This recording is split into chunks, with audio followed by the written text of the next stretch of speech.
Andrew Grant stood on the front porch of his home in Maple Grove, Minnesota, staring at the door he had opened thousands of times before. Tonight, after a full week of silence and disappearance, the simple act of turning a key felt like stepping onto a battlefield.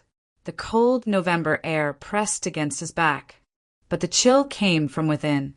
His fingers trembled as he held the house key, and his breath caught in his throat the moment the porch light flickered on above him. Everything in him whispered that he was walking into judgment. He knew Allison better than anyone.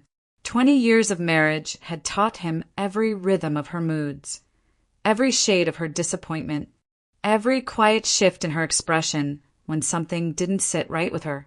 And in all those years, not once, not a single time, had she forgiven a lie easily. She wasn't dramatic, she wasn't unstable, she didn't throw dishes or scream, but she carried truth like a blade, and dishonesty cut her deeper than betrayal itself. Andrew swallowed hard, remembering the first time he'd lied to her early in their marriage. Nothing serious, just a harmless omission about forgetting to mail a document she needed. She had looked at him with a calm, flat stare, the kind that reached further than anger. "Just tell me the truth," she had said. "I can fix mistakes. I can't fix lies." He never forgot the way her voice sounded then. Steady, quiet, but unmistakably wounded. And yet he had lied again. Many times. Small things. Foolish things. Things he had justified to himself. A late meeting. A business dinner that didn't include business. A canceled lunch he didn't mention. A flirtation he convinced himself was harmless. Each time, Allison reacted the same way, calm but cold, hurt but controlled. He remembered the night he came home late from an office party. She had waited up for him, sitting at the dining table with a cup of chamomile tea, her posture straight, her hands folded. "You should tell me when your plans change," she said without raising her voice. He tried to explain, but she cut through every excuse. For a week afterward, she cooked only for herself, placing leftovers for him in the microwave with a small sticky note that read, "Reheat for 2 minutes." The message wasn't about food. It was about trust. Then there was the time he forgot to mention a 2-day work trip. She didn't speak to him for 7 days, not out of punishment, but because she said she had nothing to say until she believed him again. But this was different. This was an entire week. No calls, no messages, phone off, disappeared. And the worst part was that he wasn't alone during that week. Marissa Taylor's voice echoed in his mind, sharp, impatient, seductive in the way only a bad idea could be. "Love is gone, Andrew. Stop dragging this out. You said it yourself. You said your marriage is empty." He had been lying on her bed when she said it, staring at the ceiling like a coward who didn't know how to walk away from one life or another. She had pressed her hand against his chest. Just tell her. Rip the bandage off. You owe yourself that much. But Andrew knew better. He knew Allison wasn't the kind of woman who stepped aside quietly. She didn't break down. She broke open. She didn't scream. She analyzed. And she never, ever let betrayal slip by unnoticed. 5 years ago, when he simply forgot to text her while out with colleagues, she had blown up half the house with her frustration. And that was for something small. Harmless. This week-long vanishing wasn't small. What terrified him most wasn't Allison's anger. It was Allison's silence. Silence from her was never indifference. Silence from her meant she was thinking, processing, rearranging the pieces of her world until they formed a weapon. And he hadn't heard from her once. Not a single call. No texts. No questions. No, where are you? No, are you alive? Nothing. Just silence. He stood frozen at the door, hearing only the creak of frozen branches swaying in the wind. His heart thudded painfully against his ribs. He imagined Allison in the living room, sitting still, waiting, not to hear his explanation, but to deliver her verdict. Because that was who she was. Steady, sharp, patient in the most unnerving way. Andrew inhaled shakily, slid the key toward the lock, and felt the metallic click echo like a gunshot. For a moment, the world went silent, as if holding its breath with him. Then he turned the key, and the door opened. The sentence of whatever came next hung over him like an unspoken death sentence. While Andrew vanished into whatever story he had woven for himself, the house in Maple Grove settled into a strange, unsettling quiet. For the first 2 days, Allison Grant waited, calmly, mechanically, moving through the rhythms of her life. She cooked, she cleaned, she drove Mason to school and reminded Emily about her chemistry quiz. From the outside, nothing appeared unusual. But inside her chest, something cold and decisive had begun to take shape. On the 3rd day, she stopped waiting. It began with the scent, a perfume she didn't own, drifting faintly from Andrew's shirt pocket as she gathered the week's laundry. It was floral, too sweet, too young for a woman her age. She lifted the fabric closer, inhaling carefully. Jasmine, citrus, and something powdery at the end. Allison didn't wear fragrances. She preferred unscented lotions and soft laundry detergent. This wasn't an accidental transfer. This was someone else. From there, the unraveling started. Her movements were slow, deliberate, almost graceful as she carried Andrew's phone charger to the office desk and noticed the reflection of a notification on his tablet screen. She didn't touch anything she didn't need to. Andrew had synced his devices to a shared cloud years ago, back when trust between them had felt effortless. That small detail he had forgotten became the window she now looked through. She opened the message history, not to pry, but to confirm what her body already sensed. The name appeared like a bruise blooming on clean skin. Marissa. There was no greeting, no subtlety, just a heart, shining in digital certainty. The thread was filled with plans, excuses, fragments of intimacy disguised as casual check-ins. None of it was graphic. Andrew wasn't the type, but the emotional betrayal curled through every word. Words like miss you and can't wait and she won't know. Words that hurt more than any physical act could. Allison stared at the screen for a long moment. She didn't cry. She didn't gasp. She didn't shake. Instead, she exhaled. 20 years of marriage condensed into a single, sharp breath. She walked downstairs into the kitchen, where the late afternoon light cast soft gold across the granite countertop. Inside the second drawer, beneath a stack of napkins, she kept a small envelope filled with photographs Andrew had once claimed were work event memories. She had always believed him. She had no reason not to. But now, lifting the flap, she found several undeveloped film prints, careless, messy, and unmistakably intimate. Allison took her time. She laid each photograph flat on the counter, studying every detail. A hand, a shoulder, a shadow of hair that wasn't hers, the neckline of a dress she had never owned. Marina in the original story had been replaced, appropriately, by Marissa Taylor, the real face now materializing behind every lie. When she finished cataloging them in her mind, she stepped toward the sink, tossed the photos in one by one, and turned on the garbage disposal. The shredder roared to life, grinding plastic and gloss into dust. Tiny white flecks swirled through the drain like snow in stormwater. She watched without blinking. She didn't need physical evidence. The truth was already carved into her memory. Afterward, Allison stood in the quiet kitchen, surrounded by the hum of the refrigerator and the faint ticking of the wall clock. She leaned her hands on the counter and let her thoughts settle. Not broken, not devastated, simply realigned. 20 years of sacrifice. 20 years of choosing her family over her own ambitions. 20 years of loyalty, given without question. 20 years deserve a worthy ending, she whispered. It wasn't rage. It wasn't vengeance, spoken aloud. It was a recognition of value. Her value. And the finality that came with betrayal. That night, long after Emily and Mason went to bed. Allison walked to the bathroom mirror. The overhead light was soft, almost forgiving. She studied her reflection, a woman who had loved deeply, endured quietly, and now stood at the threshold of something sharper, clearer. She touched the mirror with the tips of her fingers, acknowledging herself.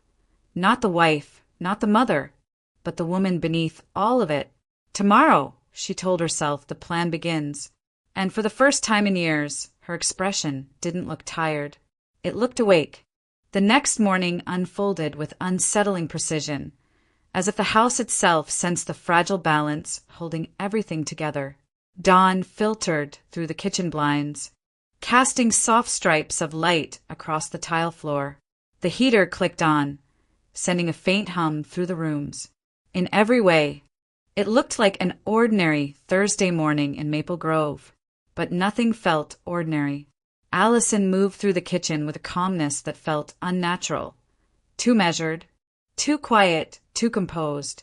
She brushed her teeth without rushing, tied her hair back the same way she always did, and stepped into her slippers as if following choreography she had rehearsed for years. Her hand reached instinctively for the coffee beans. She ground them with steady pressure. She heated the skillet for pancakes the way she always had on school mornings. From the outside, everything was identical. Inside, though, a cold stillness lived beneath her skin. Not anger, not pain, something cleaner, sharper, a strange calm that had settled like frost over her thoughts. Andrew watched from the doorway, hovering a step too far from entering. He had slept poorly or barely at all. His eyes were swollen around the edges, and his shoulders slumped like he carried a weight he couldn't set down. Every time Allison lifted a utensil or flipped a pancake, he flinched slightly, bracing for a conversation that never came, because Allison said nothing. No interrogation, no accusations, no acknowledgement of his disappearance. Just a serene neutrality that terrified him far more than rage would have. Emily was the first to pick up on it. She came down the stairs, rubbing her eyes, her backpack slung over one shoulder, still thinking about her chemistry quiz. But the moment she stepped into the kitchen, she froze. Her gaze drifted from her mother's unnaturally calm posture to her father's anxious hovering. "Morning," Allison said pleasantly, sliding a plate of pancakes across the counter. Emily blinked. "Morning, Mom." The tone didn't match the smile. The smile didn't match the silence. Something in her chest tightened, and she took a seat carefully, as if afraid to disturb the air around them. Mason barreled down the stairs next, humming to himself, only to stop halfway when he spotted the scene. His mom moving like a perfectly programmed machine, his dad standing as if awaiting sentencing. He leaned toward his sister and whispered under his breath, "What's going on?" Emily whispered back, "I don't know. Mom feels off." Mason nodded, glancing toward Andrew. "Dad looks scared." Andrew heard them. Of course he did, but he pretended not to. His jaw tightened as he sat across from them. He tried to catch Allison's gaze, but she didn't lift her eyes from the pan. She placed another pancake on a plate with delicate precision. The rhythm of the spatula against the skillet was the only sound in the room. For a moment, the children watched their parents like spectators in a silent play. Something in the atmosphere felt stretched thin, like a string pulled too tight. Allison's movements were gentle but calculated. Andrew's were hesitant, stiff. The contrast between them created a tension so thick it clung to the walls. Emily broke the silence first. "Dad, are you okay?" Andrew startled slightly. "Yeah, just tired." Allison set a cup of coffee in front of him, not harshly, not warmly, just placed it down with a steady hand. "Long week?" she asked, her tone light, almost airy. Too airy. Andrew's breath caught. "Yeah, something like that." She only nodded, her expression unreadable. For the kids, this was the strangest part. Not anger, not fighting, but this chilling politeness that didn't belong in their house. Emily tried to force a smile, but it didn't stay long. Mason kept fiddling with his fork, pretending he wasn't watching everything, but his eyes darted between his parents every few seconds. When breakfast ended, Allison wiped the counter clean with slow, circular motions. Andrew stood there helplessly, wishing she would shout at him, demand an explanation, do anything that would give him permission to confess. But she didn't. She simply rinsed the cloth and hung it neatly on the faucet. "Kids," she said softly, "get your things. We'll leave in 5 minutes." Her voice was gentle, even warm, but it carried no emotion, no tremor, no sign of the storm beneath her surface. Andrew felt cold all over. He watched her walk past him, feeling the weight of what she wasn't saying pressing harder than any accusation could. He opened his mouth once, twice, trying to speak, to break the silence, but the words evaporated before they could form. Allison didn't need to ask questions. She didn't need to confront him. Her silence was the confrontation, and Andrew understood, too late, that the calm in her eyes was not peace. It was the beginning of something far more dangerous. The halls of Maple Grove High buzzed with weekend energy as parents, teachers, and clusters of students filed toward the gymnasium for the district robotics competition. Streamers in the school colors, navy and gold, hung from the rafters, and a banner reading "Welcome, Innovators," stretched over the entrance. The air smelled faintly of popcorn from the concession stand and the sterile scent of freshly waxed floors. The Grants arrived as a family, walking side by side, but they did not look like one. Allison led the way, holding Mason's project binder in one hand and resting her other hand lightly on his shoulder. Her steps were confident, her posture calm, her smile perfectly gentle. She greeted teachers, nodded at other parents, and encouraged Mason with soft, steady words. Anyone watching would have thought she was the proud mother of a young rising star. And she was, but today her presence carried an extra layer of composure, an almost serene steadiness that felt too controlled. Emily trailed close behind them, her eyes flicking between her parents with wary curiosity. She understood, in the way perceptive teenagers do, that something was wrong even if no one said it aloud. Andrew walked beside them, but always a step behind, like a man trying to re-enter his own life through a door that kept shifting. He adjusted his jacket, checked his phone too often, and kept glancing at Allison, as though searching for an opening that never came. The gym noise made him dizzy, and every shout of excitement from students felt like it vibrated inside his skull. But Mason didn't notice any of that. Not yet. He tugged at his mother's sleeve. "Will Dad really come? You promise?" Allison bent down, smoothing his collar. "We're all here, sweetheart." Her voice was warm, soothing, absolutely sincere in tone. But Andrew flinched like the sentence had struck him. "Of course I'm here," he said quickly, forcing a smile. "I wouldn't miss this for anything." Mason's face brightened. Pure, uncomplicated trust. "Okay, because last year you missed regionals when you got stuck at work." A small pause. Then Allison continued walking. Andrew felt his throat tighten. "That was different," he muttered. Emily glanced at him sharply, catching the guilt in his posture. Inside the gym, noise swelled, cheers clapping, the metallic clatter of robots being tested on the qualification field. Mason's team gathered near table 12, adjusting sensors and rearranging spare wires. Allison guided him to join them, her hand steady on his back. "You've prepared well," she said softly. "Just do what you practiced." "What about you, Mom? Will you watch from the front?" he asked. "I'll be right there."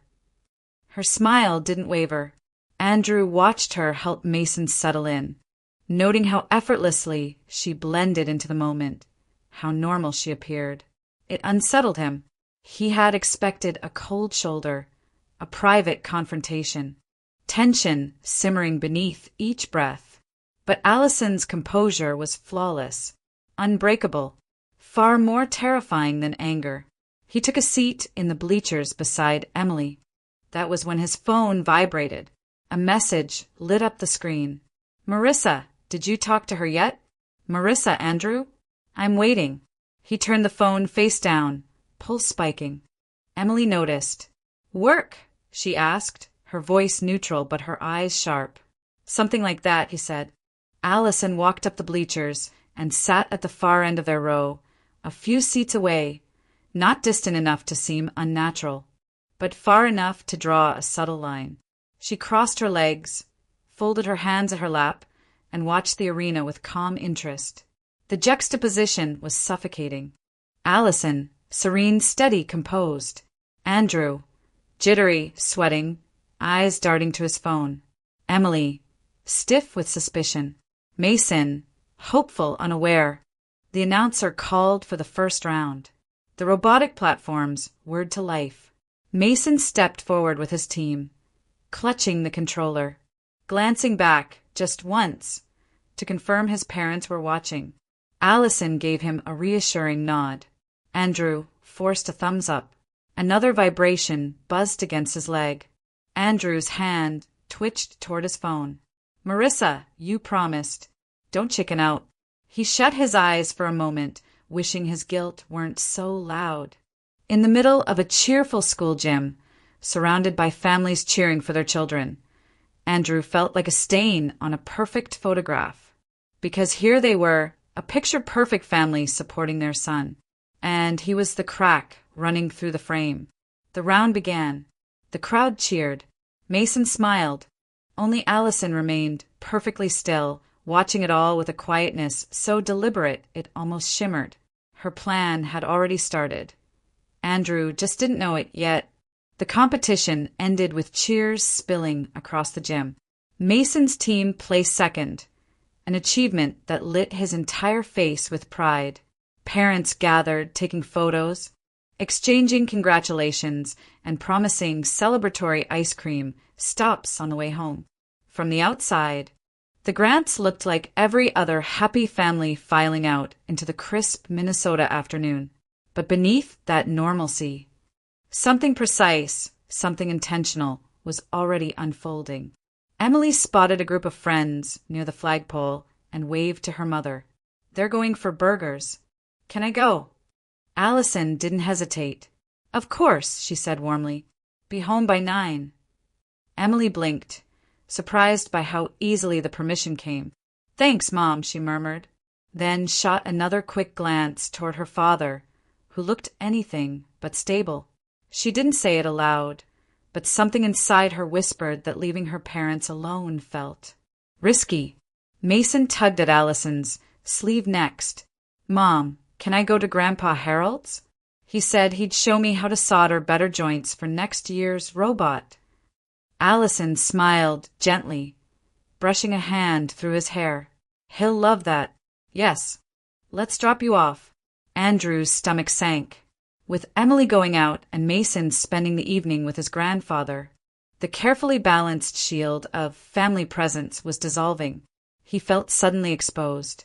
They walked to the car together, Allison leading, Mason skipping ahead, Andrew trailing like a shadow that didn't want to touch the light. The sun was lowering behind the pines, throwing long stripes of gold and gray across the parking lot.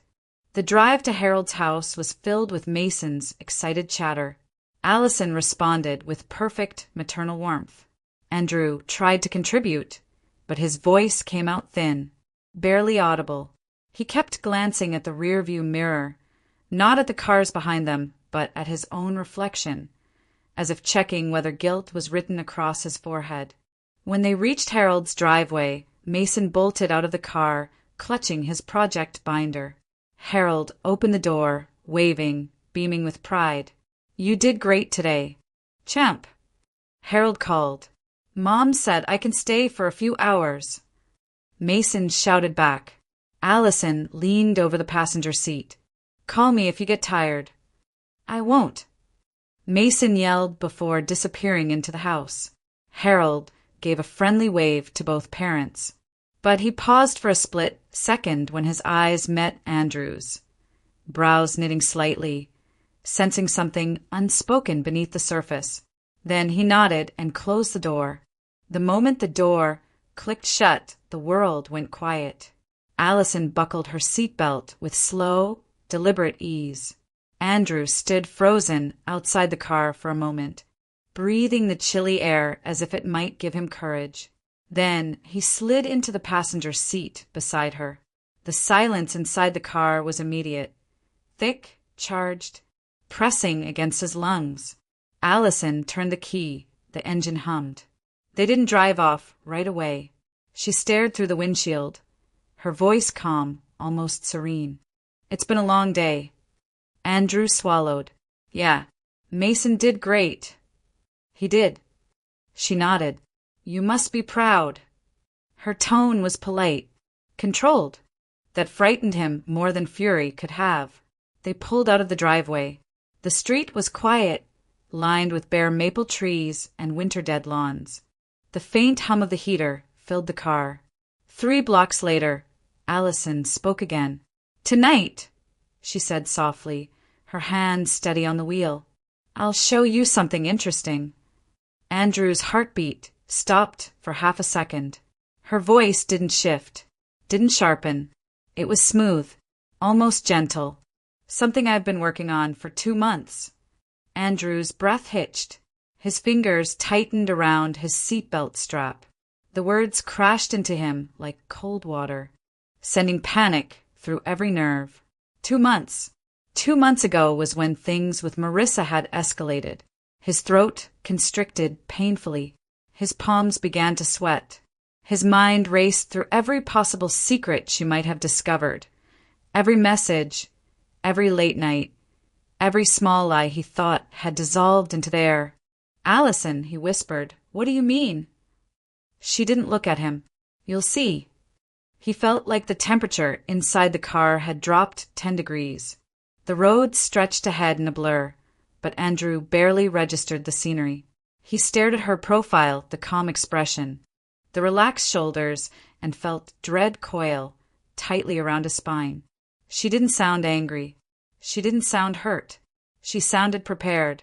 The kind of prepared that meant the ground had already shifted beneath his feet. Outside, the streetlights flickered on one by one. Inside the car, the atmosphere was pulled so tight it felt like a violin string stretched to its breaking point, waiting for the slightest pressure to snap. The house was wrapped in an evening stillness when they returned, too still, too perfect, as though every sound inside was holding itself back in anticipation. The last traces of daylight slipped behind the rows of fir trees behind the grand home, and the living room lamps cast a warm, golden glow across the furniture. From the outside, it looked like any other suburban home settling into a quiet Saturday night. But inside, something was unfolding with ritualistic precision. Allison stepped out of her shoes the moment she entered the hallway. She moved slowly, deliberately, as if each gesture had been rehearsed. Andrew stood behind her, frozen in the entranceway, unsure whether to follow her, speak to her, or disappear into another room. His mind was a storm of questions, but every one of them dissolved the moment Allison spoke. "I'm going to get ready," she said softly. "It won't take long." Ready for what? The question throbbed behind his ribs, but he didn't dare ask it aloud. He watched her walk down the hallway toward the bedroom, noting the graceful, composed way she carried herself. Nothing rushed, nothing tense, a calmness so profound it terrified him more than any confrontation could have. The bedroom door closed with a quiet click. Andrew stood alone in the living room, hands trembling as he sank onto the edge of the couch. His phone buzzed again, then again. 3 vibrations in the span of 30 seconds. He didn't need to look. He knew exactly who it was. But when the 4th buzz came, dread forced him to flip the phone over. "Marissa, are you home?" "Marissa!" "Andrew, we need to talk." "Marissa, did you tell her?" "You said tonight." "Marissa!" I'm losing patience. He locked the screen and placed the phone face down on the cushion beside him, as though hiding the screen might hide the truth. His stomach churned. His throat felt tight. Every message was a countdown, a reminder that the life he'd been balancing poorly was collapsing. He rubbed his forehead with the heel of his palm. "Please, not tonight," he whispered to no one. But tonight wasn't his to control. A soft sound pulled him from his spiral, Allison's footsteps approaching down the hallway. When he looked up, the sight of her stole the breath from his lungs. She stood framed in the doorway, wearing a deep Bordeaux-colored dress that fell just below her knees, elegant in a way that seemed timeless. The fabric hugged her waist gently and moved with her when she walked, capturing the light with a quiet sheen. Her hair, usually loose or tied back casually, had been gathered into a low, delicate twist at the nape of her neck. A pair of small pearl earrings glimmered beneath the lamp glow. Her makeup was subtle, soft eyeliner, natural lips, a hint of warmth on her cheeks. It wasn't the look of a woman preparing for a date. It was the look of a woman preparing for a reckoning. Andrew's breath stuttered. His palms dampened. He couldn't understand what she was dressing for, why she looked so composed, so intentional, so powerful. "Allison," he murmured, voice barely stable. "Why are you?" She crossed the room slowly, gracefully, her heels tapping softly against the hardwood floor. "I told you," she said, her tone almost tender. "I have something to show you tonight." "Something from 2 months ago," Andrew whispered, the words tumbling out before he could stop them. A faint smile touched her lips, beautiful, chilling. "Yes." She sat across from him, crossing her legs with the poise of someone entirely in control.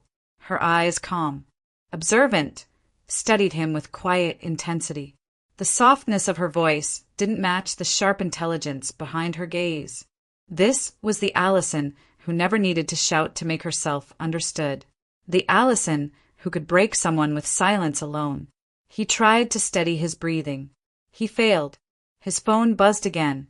The sound sliced the air like a blade. Andrew jumped, fumbling to silence it. Allison's eyes flicked toward the device, a brief, calculated glance. Not long enough to betray emotion, but long enough to let him know she registered everything. She lifted her gaze back to him, her expression serene. "You can answer that if you'd like." "No," he said instantly, almost too quickly. "It's nothing important." Another faint smile curved her lips. "If you say so."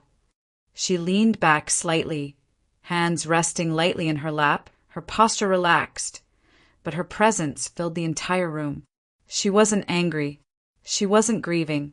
She wasn't broken. She was prepared. And Andrew suddenly understood something with horrifying clarity. Allison wasn't staging a confrontation. She was staging a revelation. And she had been preparing for this night, down to the last detail, for far longer than he realized. The living room felt almost ceremonial by the time Allison returned from the kitchen.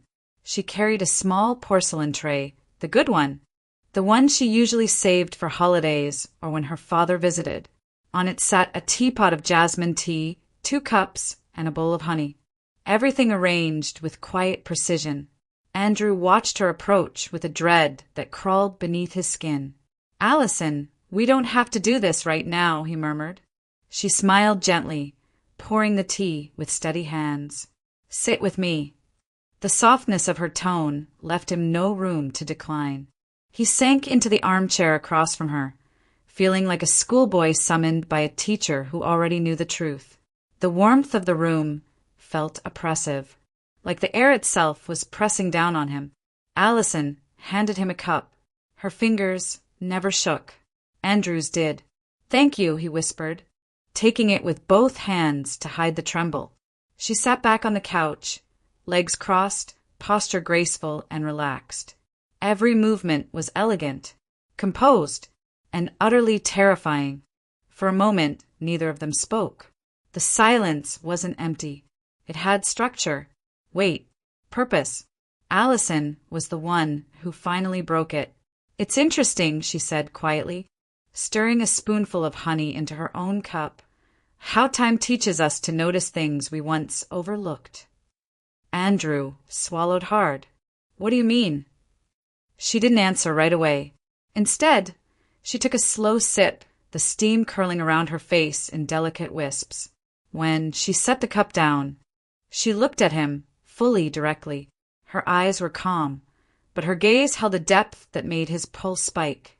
20 years, she said softly, is a long time to notice patterns. The sentence landed like ice water down his spine. He tried to breathe, but it felt like his lungs were shrinking. Patterns.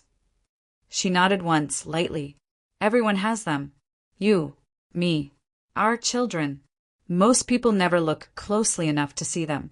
But living with someone for 20 years gives you a unique vantage point.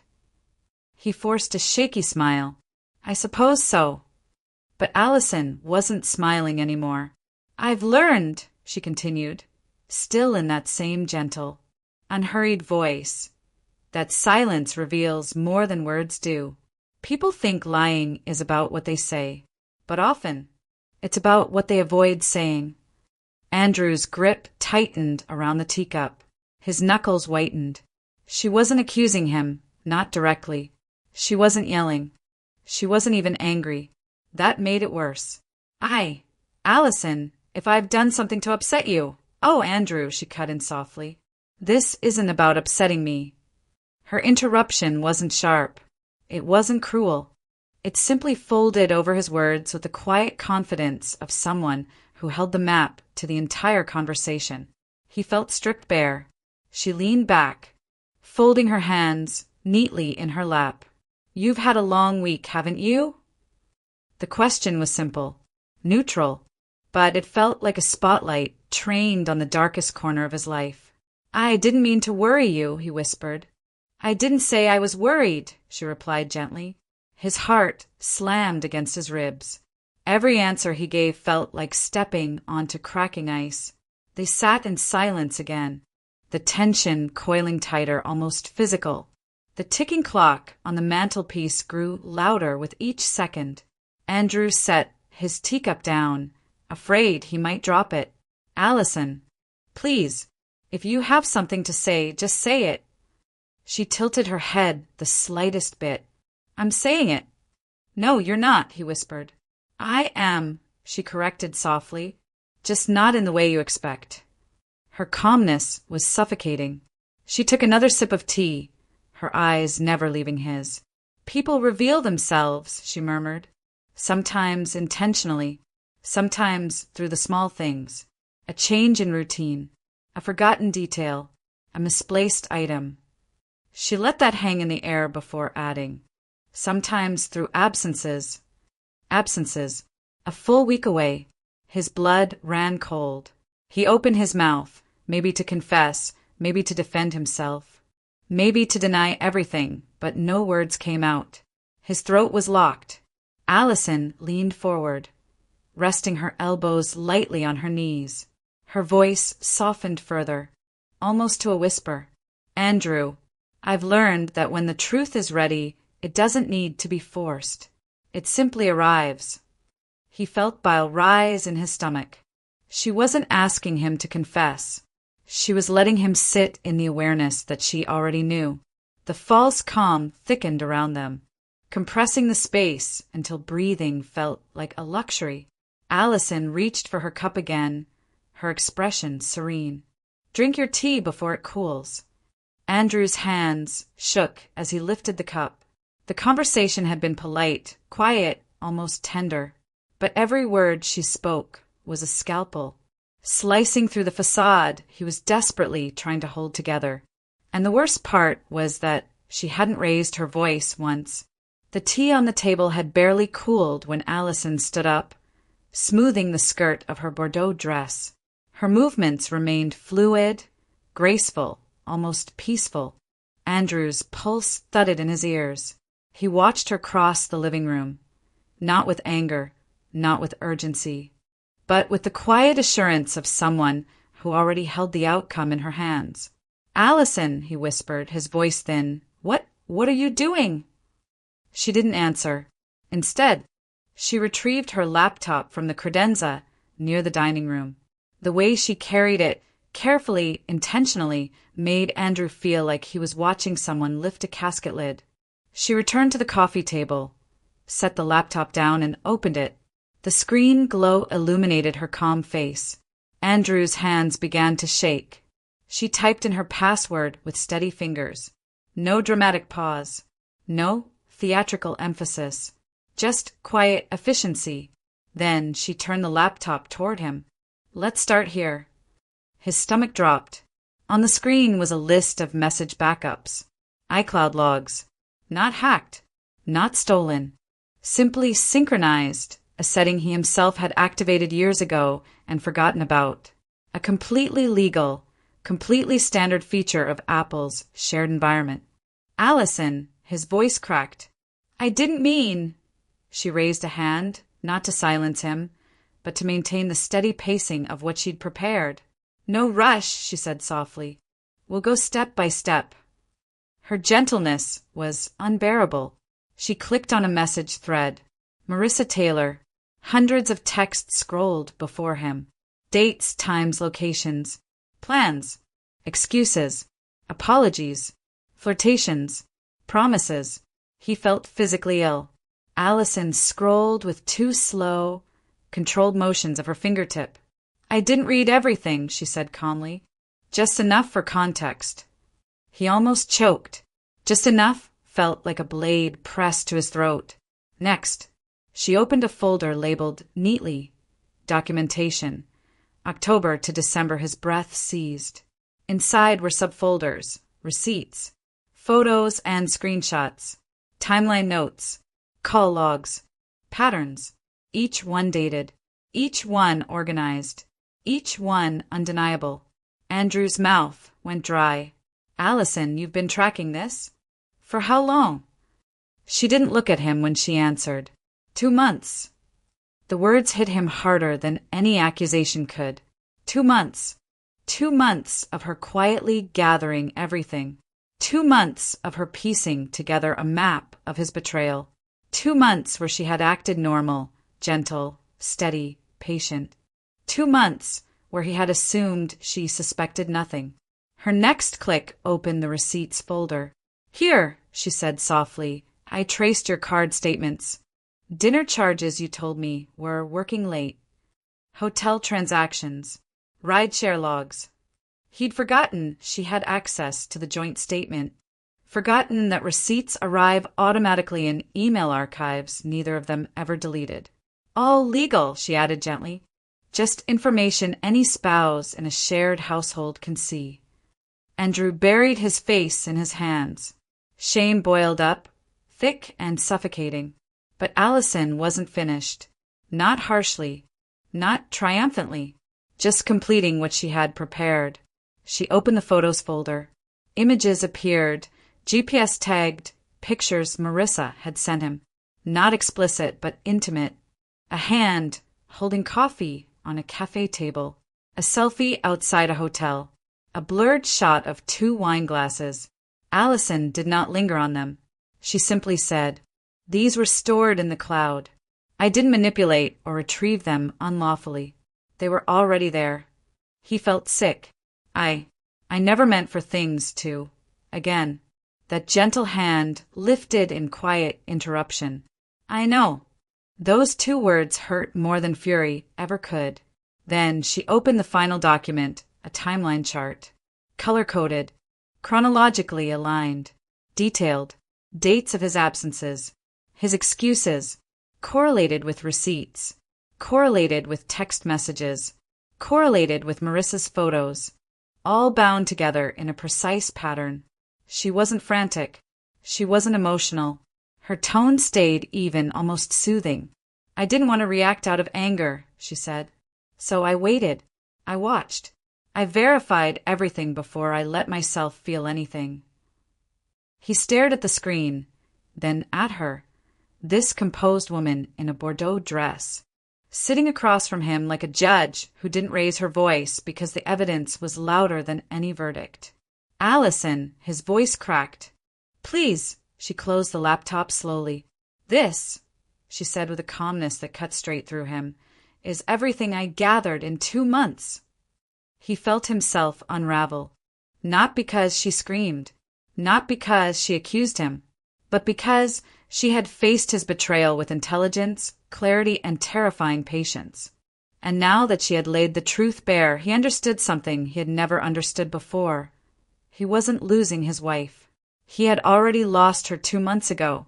The room fell into a heavy, echoing quiet after Allison closed the laptop.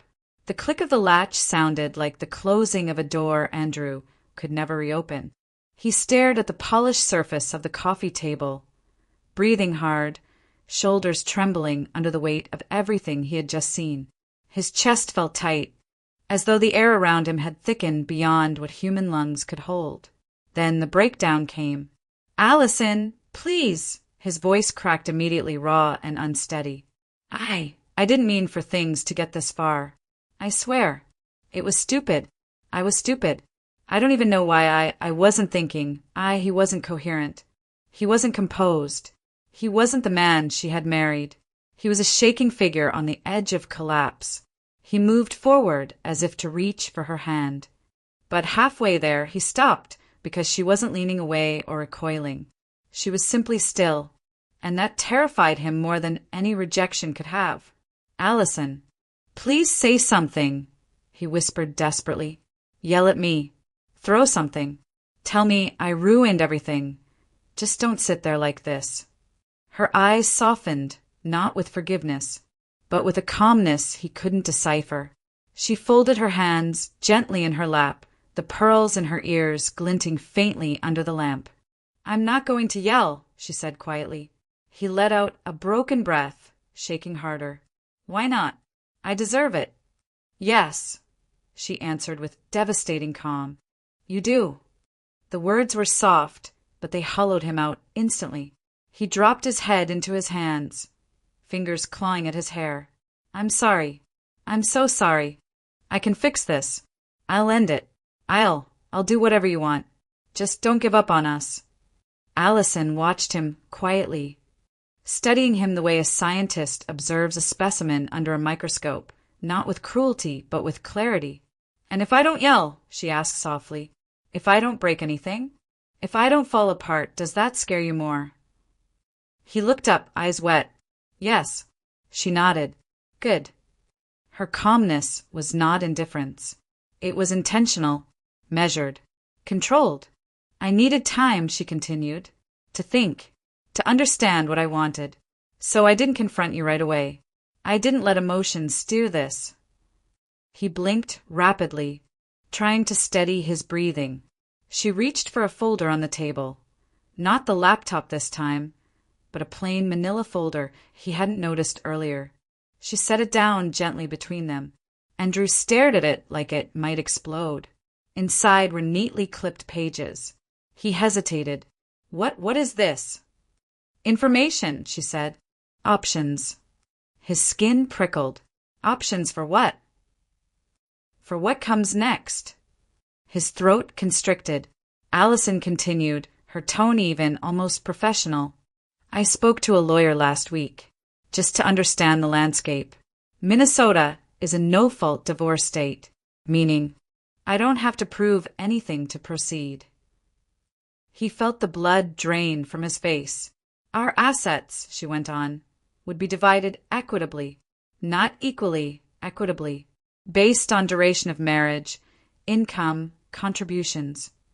A tear slipped down Andrew's cheek. "Allison, please!" She didn't raise her voice. She didn't comfort him. She simply finished her sentence. "And, of course, custody." Andrew froze. Custody. Their children. He clutched his knees, gasping. "I don't want to lose them." "I know," she said quietly. He looked up, eyes pleading. Are you filing?" Her expression remained unreadable. No, his breath escaped in a broken, disbelieving exhale. "But why? If you already spoke to someone, why not file?" She looked at him then, fully, deeply, and the calmness in her eyes was more devastating than anger could ever be. Because the real punishment, she said softly, is not the divorce. His heart thudded painfully, waiting for the rest.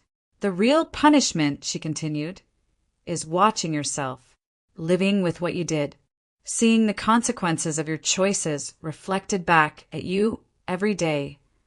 He felt himself collapse inward, as though her words had cut the last string holding him together. She wasn't choosing screaming. She wasn't choosing vengeance. She was choosing silence, clarity, control, a punishment he couldn't outrun. Allison stood, slowly, smoothing the fabric of her Bordeaux dress. I'm not filing tonight, she said, or tomorrow. I want you to sit with what you've done, not to me, to our family. He looked up, broken. I love you. She paused, then shook her head once, gentle, final. You loved the version of me who didn't know. And with that, she walked past him, leaving him to drown in the unchosen path he had carved for himself. The days that followed unfolded with an unsettling serenity, so quiet, so steady, that Andrew found himself fearing the sound of his own footsteps. Allison moved through the house with the same gentle precision she always had, preparing breakfast, packing lunches, watering the plants near the kitchen window. She wasn't cold. She wasn't harsh. She simply existed beside him with a calmness that revealed nothing and said everything. It was the calm of a woman who no longer needed answers. The calm of someone who had already crossed an emotional distance he couldn't follow. Andrew felt it every morning when he entered the kitchen. The soft scrape of her knife against the chopping board, the steam curling from her mug of tea, the quiet hum of the dishwasher. Ordinary sounds. Yet each one carried a weight that pressed down on him like a sentence waiting to be read. He tried to bridge the silence. He offered to drive Mason to school. He offered to help Emily with her math homework. He filled the dishwasher, folded laundry, hovered near Allison with hesitant, helpless attempts at normalcy. But his presence only seemed to emphasize the space between them. She never pushed him away, but she never reached for him either.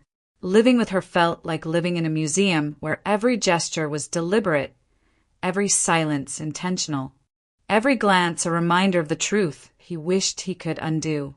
The difference between them grew sharper at night. Allison slept soundly, her breathing slow and even. Andrew lay awake beside her, staring at the ceiling, listening to the quiet rhythm of a woman who had already accepted the truth while he still fought against it in his own mind. He dreaded mornings, because morning meant more calmness. He dreaded evenings, because evenings meant more of her gentle quiet.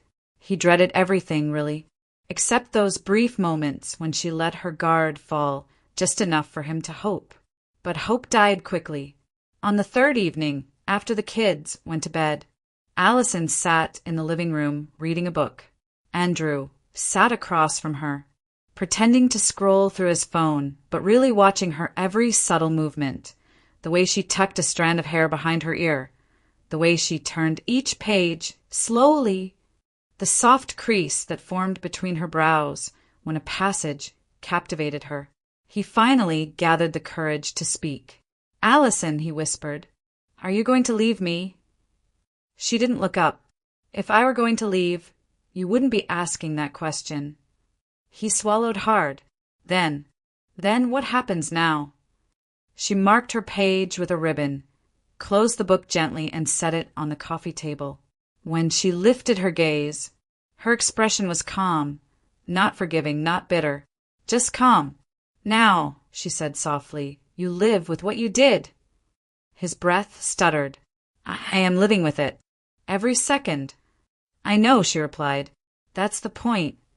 Her tone remained quiet, conversational, almost tender, but every word landed like a truth he could not escape. The following days continued in the same quiet rhythm. She cooked dinner. He set the table. She laughed with the children. He watched from a distance, wondering how many of those laughs he had stolen from her in the past 2 months. She made weekend plans for the family. He waited for the moment she would decide he wasn't part of those plans anymore. But the moment never came. That was the real torment. She hadn't chosen drama. She hadn't chosen revenge. She hadn't chosen punishment that could be measured or witnessed. She had chosen something far more devastating, letting him exist in the aftermath of his own betrayal, letting him feel the slow, steady unraveling of certainty, letting him wake each day unsure if she would still be there in the evening. On the seventh night, while she folded laundry at the dining table, Andrew finally broke again. "Allison, I can't keep living like this." She folded one last shirt, placed it on the stack, and looked at him with that same unshakable calm. "You already taught me how to live like this," she said softly. "I'm just letting you feel what you taught me to feel." The sentence sliced through the air with quiet precision. He opened his mouth to respond, but the words never came. There was nothing left to defend, nothing left to justify, nothing left to salvage, not until she chose what came next. And for now, she chose silence, not to hurt him, but to let the truth do the work. She gathered the folded clothes, turned off the dining room light, and walked down the hallway, leaving Andrew alone in the dim glow of the kitchen. He sat there long after she disappeared from view, breathing the hollow quiet she left behind, a quiet that wasn't vengeful, a quiet that wasn't angry, a quiet that was victorious, because some endings don't need fire or shouting or slammed doors. Some endings win by simply being calm, and Allison Grant, without raising her voice, without shedding a tear, had achieved the deepest victory of all.